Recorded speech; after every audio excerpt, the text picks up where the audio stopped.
Print servers in federal environments create risk and unnecessary complexity. Every new printer, location, or policy adds strain to infrastructure that was never built for today's demands. FedRAMP High Authorized Printer Logic eliminates print servers with a secure cloud-native, zero-trust solution designed for federal IT. With advanced security, centralized control, and simplified management, agencies can modernize print without added burden. See what secure serverless printing looks like.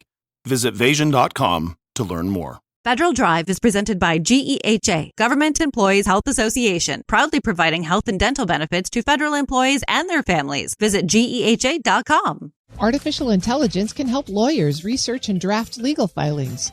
But courts are increasingly confronting a basic question. What happens when a lawyer trusts the technology and the technology gets it wrong? Judges have made clear that responsibility still rests with the lawyer. Here with more is Crawford Appleby of Wisner, Baum. Crawford, thank you so much for joining me. Thanks, Terry. I'm happy to be here. We've all been warned about AI hallucinations, but it's showing up in legal cases. In fact, recently a federal judge criticized some Justice Department attorneys after one of their filings cited a non-existent case that appeared to be generated by AI. Why is this starting to show up more and more? What's going on here? Yeah, I think that the reason you see this so often is that AI is creating a strong presumption for people to cut corners. And as you're noting, it can happen to anybody. It can happen to government lawyers. It can happen to big firm lawyers, small firm lawyers. The reason is that AI quickly provides confident-sounding, polished answers to even the most complex legal questions. And the words it writes are very impressive at first glance. And so when you combine that with how much pressure attorneys are under to produce quality work as fast as possible, lawyers are sometimes going to fail to verify what AI gives them, and then you're going to see fake cases ending up in court documents. This is starting to be a problem across the legal profession, private firms and government lawyers. We're hearing about it in protest cases that GAO hears. In fact, they're warning protesters about using hallucinated cases there. Why are experienced attorneys continuing to get caught by this problem? I think because basically they don't have systems in place to catch these situations. They're not prepared.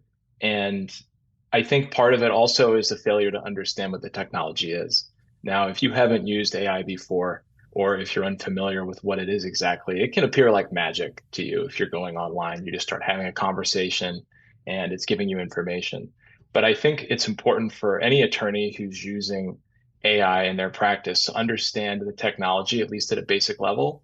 And so a lot of the technology we see up until now, the AI that we're familiar with, are known as large language models. And what that means is they are AI that was trained on an immense amount of data that was created by human beings, text and images and everything else.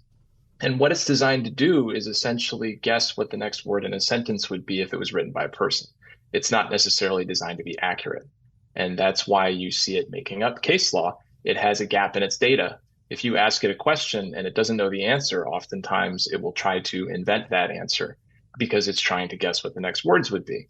And so it'll create a fake case, or it'll reference a real case for something that it doesn't say, or try to quote a real case for something it doesn't say, or even just, basically misrepresent a real case and things that are said in a real case. You mentioned it at the beginning, the pressure that attorneys are under just in terms of workload volume, and AI seems like it's a research assistant, a buddy, a partner there that's able to help reduce that workload. As AI becomes embedded in legal work, though, are you seeing any assumptions about the system beginning to change in terms of responsibility or process flow, or who's got to check what? Yeah, I think that the technology is improving and there are tools that are being added all the time. For example, many of the better known AI tools are incorporating something called deep research, which is, I have found through my personal use with it, to be more accurate in terms of pulling up relevant case law when you're doing legal research. And so that can be a useful tool. But again, I believe right now that the cure for AI hallucinations is human verification. So what every attorney needs to do is, if they are going to work with AI, incorporate it into their practice, they need to make sure that all the output they're receiving, facts, law, anything at all, is going to be verified every time they get something and they're planning to use it. When you talk about human verification, are you seeing places, firms, practices where there's a protocol that might be transferable that people could follow to say, oh, I've got to remember to check these sorts of things? Yeah, I can't speak to other firms generally about what their internal policies are. I have been to some an AI conference recently in New York City where some firms were sharing how they dealt with AI in their knowledge management space. But I will say that, at our firm, we have a policy about what AI tools are approved for use. We have firm accounts, and we have an AI policy that everyone's familiar with.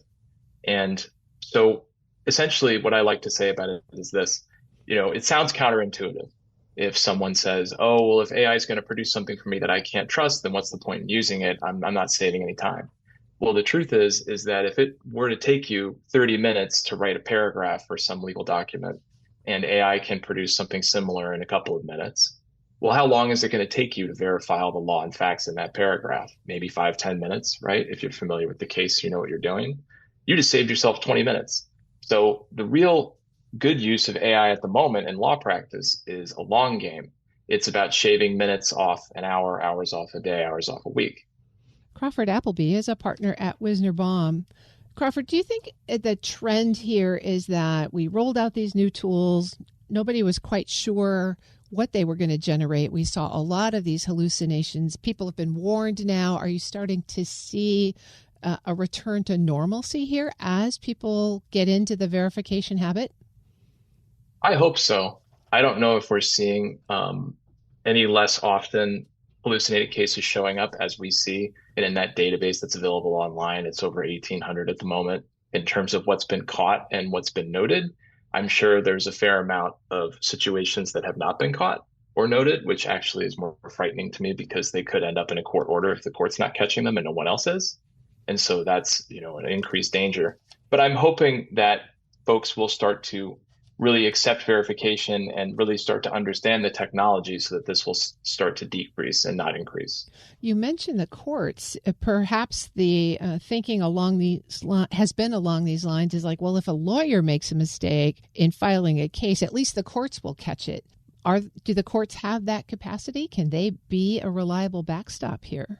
I would say that we all hope so, that the courts would be held to a higher standard than the attorneys. But I don't think we can be 100% sure that that's always going to happen. I think the courts and their staff, judges and their staff can make mistakes just like anybody else. No one's immune to AI hallucinations. One of the other challenges here is that the AI, especially when it comes to legal matters, can be seen as such a time saver for small businesses who may not have a staff attorney, and they might use AI to support some of their activities. They don't have that check and balance capacity. Are there tools that you'd want them to be thinking about to make sure that as they use AI kind of as that staff augmentation, they're not generating hallucinations? So the first thing I would say is that I really would strongly recommend that small businesses and folks who are planning to use AI don't try to use it for anything legal related. There's two reasons for that. The first one is that it may give you very polished, confident answers that are 100% wrong. And there's no way for you to know because you don't have access to, say, a legitimate legal database information like a Westlaw or a Lexis usually. That's usually something a firm is going to have access to and not a small business because it's expensive.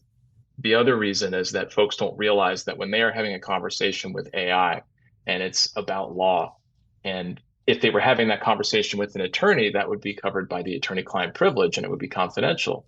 But if you are having that with an AI chatbot, everything, all the data that you're giving and all the information you're sharing, that's not protected in any way. And we've already seen courts rule on that and tell folks that in some orders not long ago. As you think about this going forward, do you see the legal profession creating new standards around research drafting and case drafting to help address this issue of AI hallucination? Yeah, I wouldn't be surprised if you see some model ethical rules come out in the next year or two that are about AI use specifically.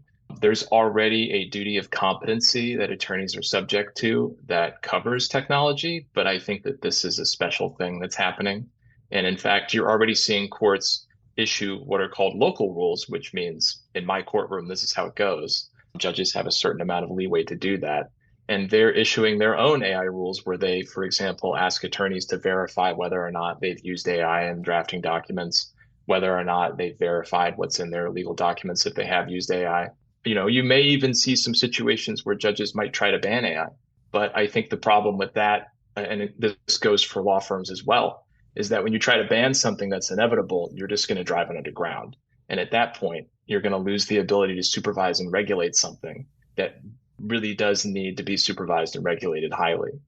So it sounds like in the near term, the responsibility resolves back to the submitting attorney to make sure that whatever is in that case is accurate and correct. That's correct. The attorneys, they're subject to an ethical rule called the duty of candor to the tribunal.